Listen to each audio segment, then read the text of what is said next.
So I've been using the Galaxy Z Fold 3 and the Z Flip 3 for about a week now, and I couldn't help but ask myself, who are these devices for? I'm Luke Pock with Android Authority, and today we're going to look at these devices head to head and see which one is best for you.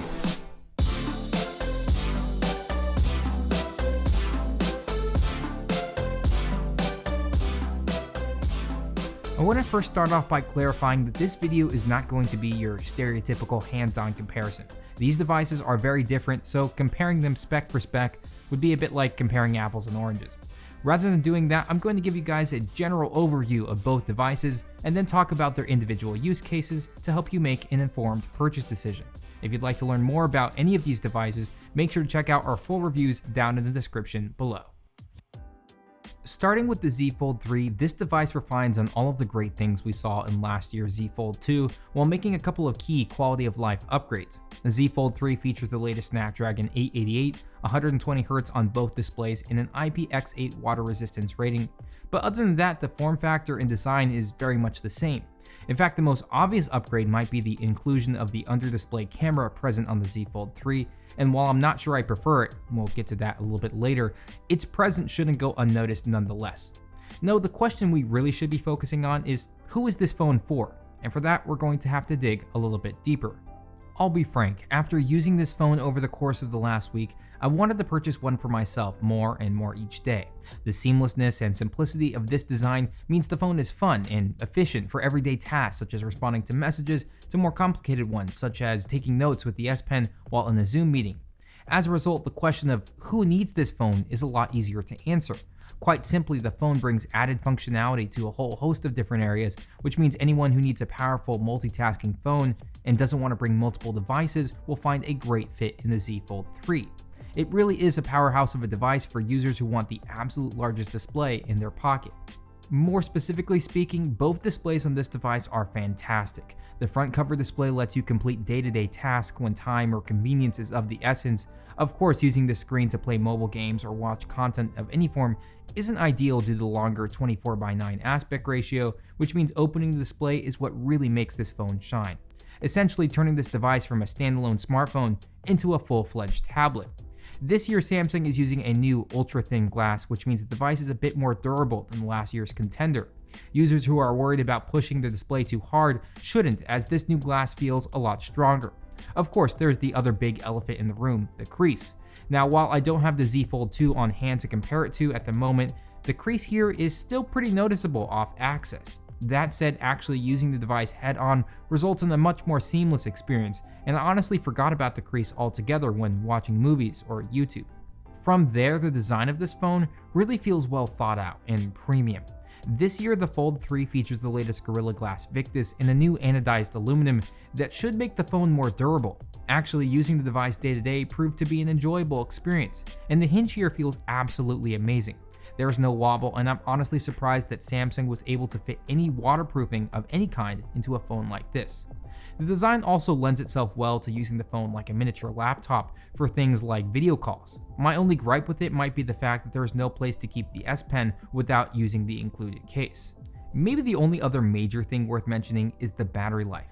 Last year's Z Fold 2 featured a slightly larger 4500 mAh battery, while this year the Z Fold 3 features a 4400 mAh one. On paper, this doesn't seem like a huge difference, but 100 milliamps could be the difference between a phone that lasts all day and one that barely makes it. At first, the battery life on the Z Fold 3 wasn't great. In fact, I couldn't make it through the end of the first day without having to charge it. But after using the device for a few days, the system did start to adapt to my specific usage. On average, I was getting around 3 to 4.5 hours of screen on time, with the phone lasting well into the evening.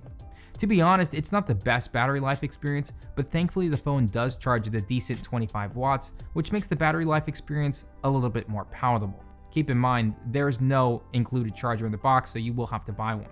So what's the summary here? Well, the Galaxy Z Fold 3 is clearly a phone meant for the enthusiast multitasker. If you're a person who wants the absolute largest display that will fit in your pocket and need the extra functionality of two displays, the Z Fold 3 is a no-brainer. Still, the Z Fold 3 isn't without its quirks. The under-display camera here is kind of a gimmick, and competitors like the ZT Axon 30 provide a much better experience at a fraction of the cost. Honestly, I prefer the hole punch design of the Z Fold 2 because on a white screen, the under-display camera is distracting. Also, the picture quality of this camera isn't that great either and suffers as a result. So again, this edition for me really isn't an upgrade. Lastly, the Z Fold 3 now costs $1799 versus last year's $1999. It's a small difference, but a difference nonetheless. Okay, from there let's talk about the Galaxy Z Flip 3.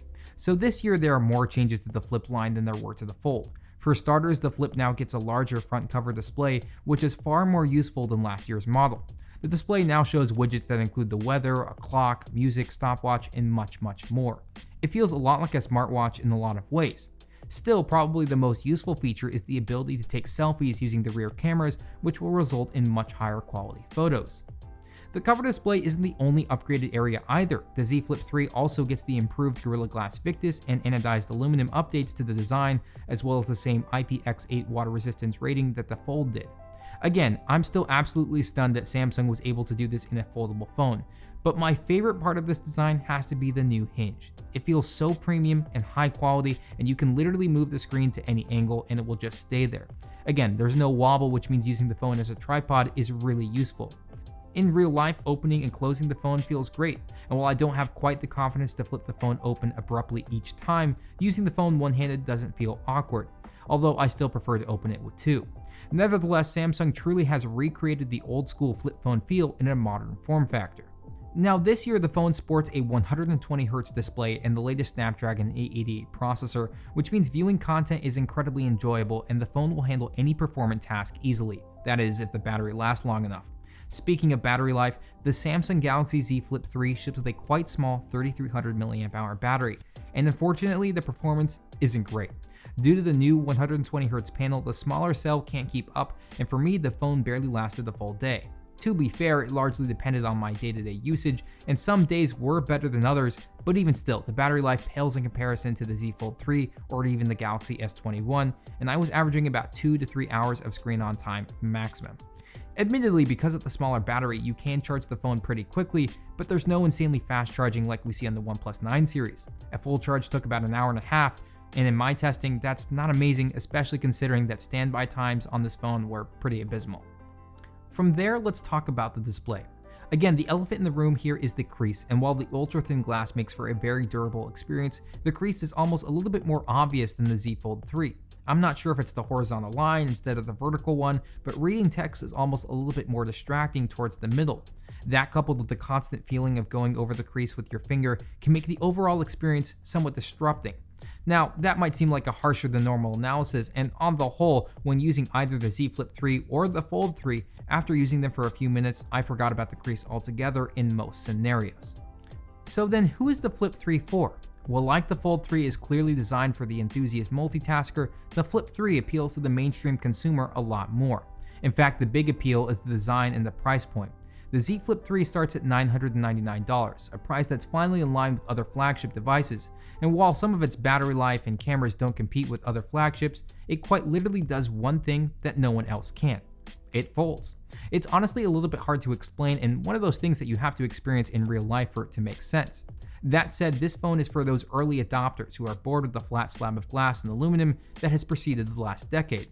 Finally, phone designs are starting to become interesting and novel again, and the Flip 3 and Fold 3 are the first real examples. Now you'll notice I didn't really cover the cameras on either of these devices, and that's because the systems on both phones are wildly different, and that would probably be a whole nother video in and of itself. The short of it is the Z Fold 3 has the exact same camera system as last year's Fold 2 and produces good out-of-the-box images.